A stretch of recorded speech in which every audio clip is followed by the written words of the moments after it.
মৌর্য পরবর্তী যুগ। সময়কাল ছিল প্রায় 2000 খ্রিস্টপূর্বাব্দ থেকে 300 খ্রিস্টপূর্বাব্দ, 2000 নয়, 200 খ্রিস্টপূর্ব। মৌর্য সাম্রাজ্যের পতনের পর ভারতের রাজনৈতিক এবং সামাজিক এবং সাংস্কৃতিক বিবর্তনের এক গুরুত্বপূর্ণ অধ্যায়। কেন্দ্র থেকে আঞ্চলিক শক্তির উত্থান।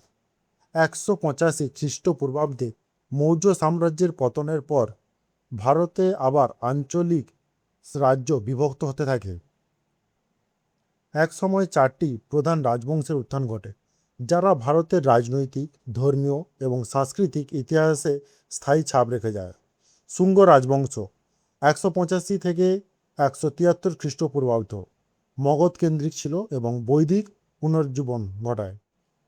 কান্দ রাজবংশ 73 থেকে 28 খ্রিস্টপূর্বাব্দ শুঙ্গ, উত্তরসূরি এবং মগধের সীমাবদ্ধ ছিল।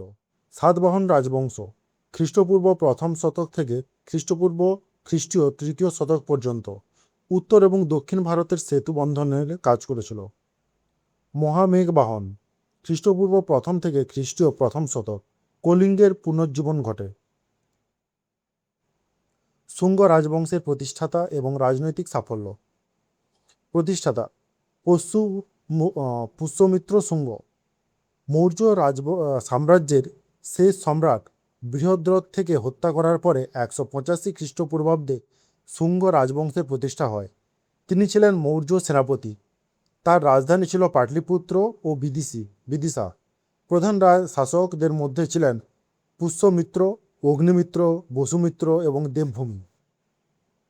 রাজনৈতিক সাফল্য। ইন্দো গ্রিক প্রতিরোধ। পুষ্যমিত্র এবং বসুমিত্র ডোমেস্ট্রিয়াল এবং মেনাডেরেল আক্রমণে প্রতিহত করেন। অশ্বমেধ যজ্ঞ। পুষ্যমিত্র 2বার অশ্বমেধ যজ্ঞ স্থাপন করেন সার্বভৌম ক্ষমতা ঘোষণা এবং বৈদিক ঐতিহ্যের পুনর্জাগরণের জন্য। কালিদাসের মালবিকা গ্লিগ্রন্থ অগ্নিমিত্রের জীবনে অবলম্বনে রচিত হয়েছিল এই নাটক।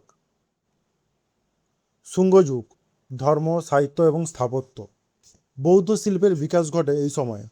যদিও কিছু কিছু গ্রন্থে পুষ্যমিত্রের বৌদ্ধ নিপীড়নের কথা বলা হয়, তবুও বাস্তবে সাঁচি এবং ভারহুট স্তূপ এই যুগের উন্নত নির্মাণ করেছিল। জাতক কাহিনী, যক্ষ যক্ষিণী এবং ফুল এবং অলঙ্কার দেখা যায়। সাহিত্য এবং ব্রাহ্মণ্য পুনর্জীবন। পতঞ্জলি রচনা করেন মহাভাষ্য এবং যোগসূত্র। মনুস্মৃতি এই সময় রচিত হয়েছিল গুরুত্বপূর্ণ ধর্মশাস্ত্র হিসাবে। সংস্কৃত ভাষায় উন্নতি এবং বৈদিক ধর্মকে পৃষ্ঠপোষকতা দেওয়া হয়। হেলিওডোরাস স্তম্ভ।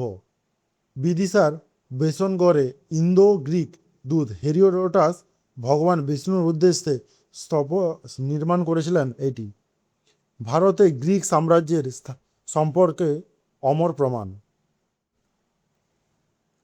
কাম্ব রাজবংশ সংক্ষিপ্ত এবং কিছু গুরুত্বপূর্ণ তথ্য।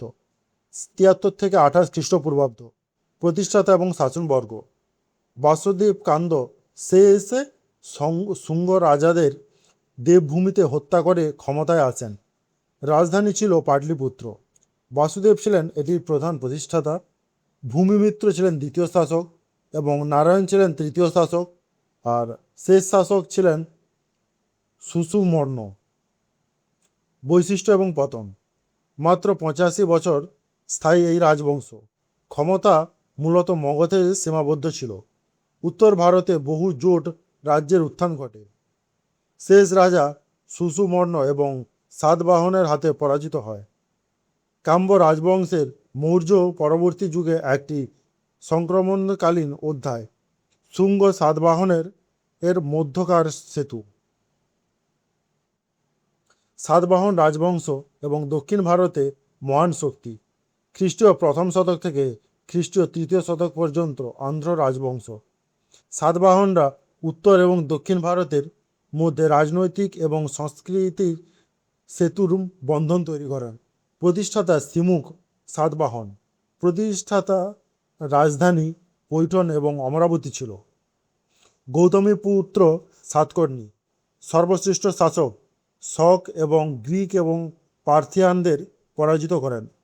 পশ্চিম ক্ষত্রপ নাহপানকে হারান, নিজে এক ব্রাহ্মণ্য ঘোষণা করেন এবং নাসিক শিলালিপিতে কীর্তি খোদিত হয়।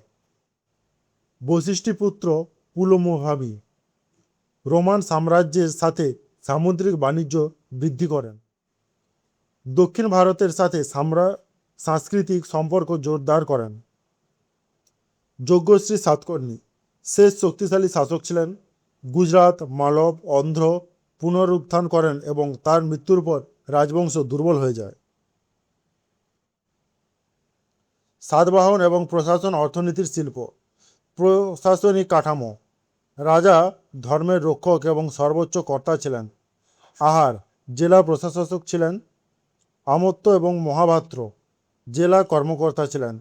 গোলমিক গ্রাম প্রশাসক ছিলেন। ব্রাহ্মণদের ভূমিদান করা প্রচলিত ছিল। অর্থনীতি ও বাণিজ্য। প্রধান দপ্তর ছিল প্রধান বন্দর ছিল সোপার এবং ভূমর। রোম দক্ষিণ পূর্ব এশিয়া এবং ভূমধ্যসাগরের সাথে বাণিজ্য হতো। উন্নত সেচ ব্যবস্থা, ধান চাষ এবং তুলা উৎপাদন হতো। লৌহ আকরিকও উৎপাদন হতো। সাহিত্য। সরকারি ভাষা ছিল প্রাকৃত। রাজা হাল রচনা করতেন গাথাস্তম্ভসতী, প্রাকৃত সাহিত্যের শ্রেষ্ঠ নিদর্শন। কার্লে এবং ভাজা ছিল গুহা স্থাপত্য। নাসিক এবং কানহেনি বৌদ্ধ গুহা। অমরাবতী ছিল বৌদ্ধ শিল্পকেন্দ্র। মহামেঘবাহন বা চেদি রাজবংশ এবং খারবেল। কলিঙ্গ, যা বর্তমানে ওড়িশা, খ্রিস্টপূর্ব প্রথম থেকে খ্রিস্টীয় প্রথম শতক পর্যন্ত। খারবেল ছিলেন সর্বশ্রেষ্ঠ শাসক। মৌর্যদের কলিঙ্গ বিজয়ের পর এক রাজবংশ কলিঙ্গকে পুনর্জীবিত করেন এবং খারবেল ছিল জৈন ধর্মের মহান পৃষ্ঠপোষক। সাতবাহন এবং ইন্দ্র গ্রীকরা পরাজিত করেন। মগধ আক্রমণ করেন। শ্রীলঙ্কা, মায়ানমার, থাইল্যান্ড, কম্বোডিয়া এবং মালয়েশিয়া, সুমাত্রা এবং জাভার সঙ্গে বাণিজ্য চলত। হাতিগুম্ফা শিল্পলিপি প্রধান ঐতিহাসিক উৎস।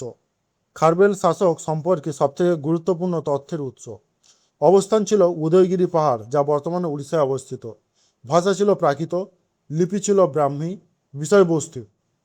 খারবেলের বিষয় প্রশাসন এবং ধর্মীয় পৃষ্ঠপোষকতার বিবরণ দেয়।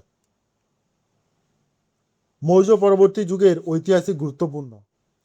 এই যুগে ভারতের ইতিহাসের কয়েকটি বড় পরিবর্তন ঘটে, যা পরবর্তী গুপ্ত সাম্রাজ্যের উত্থাপনের ভিত্তি প্রস্তুত করে। আঞ্চলিক রাজ্যের উত্থান। কেন্দ্রীয় সাম্রাজ্যের পরিবর্তে শক্তিশালী আঞ্চলিক রাজ্যগুলি ভারতের রাজনৈতিক মানচিত্র পুনর্গঠন করে। উত্তর এবং দক্ষিণ সংযোগ।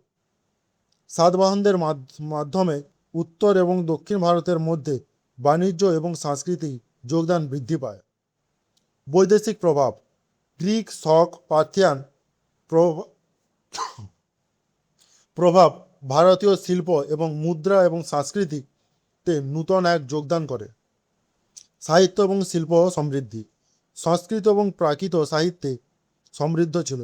বৌদ্ধ এবং হিন্দু স্থাপত্যের উল্লেখযোগ্য বিকাশ ঘটে সাঁচি, ভারহু এবং অমরাবতীতে। আচ্ছা, কিছু গুরুত্বপূর্ণ বিষয় এক জায়গায়। শুঙ্গ বংশের প্রতিষ্ঠাতা করেন পরশুমিত্র সিংহ 158 খ্রিস্টপূর্বাব্দে। কাম্ব রাজবংশের প্রতিষ্ঠা করেন বাসুদেব কাম্ব 73 খ্রিস্টপূর্বাব্দ। সাতবাহন রাজবংশের প্রতিষ্ঠাতা করেন সিমুক বা সাতবাহন। সাতবাহন বংশের শ্রেষ্ঠ শাসক ছিলেন গৌতমীপুত্র সাতকর্ণী, এক ব্রাহ্মণ। মহামেঘ বাহনের শ্রেষ্ঠ শাসক ছিলেন খারবেল। হস্তিগুম্ফা শিল্পলিপি খারবেল ইতিহাসের এক প্রধান উৎস এবং প্রাকৃত ভাষায় ব্রাহ্মী লিপি। সাতবাহনদের সরকারি ভাষা প্রাকৃত, রাজহাল এবং গুম্ফা সপ্তশতী। সাতবাহনদের প্রধান বন্দর সোপার এবং ভোমর। শুঙ্গদের গুরুত্বপূর্ণ স্থাপত্য সাঁচি এবং ভারুতু স্তূপ।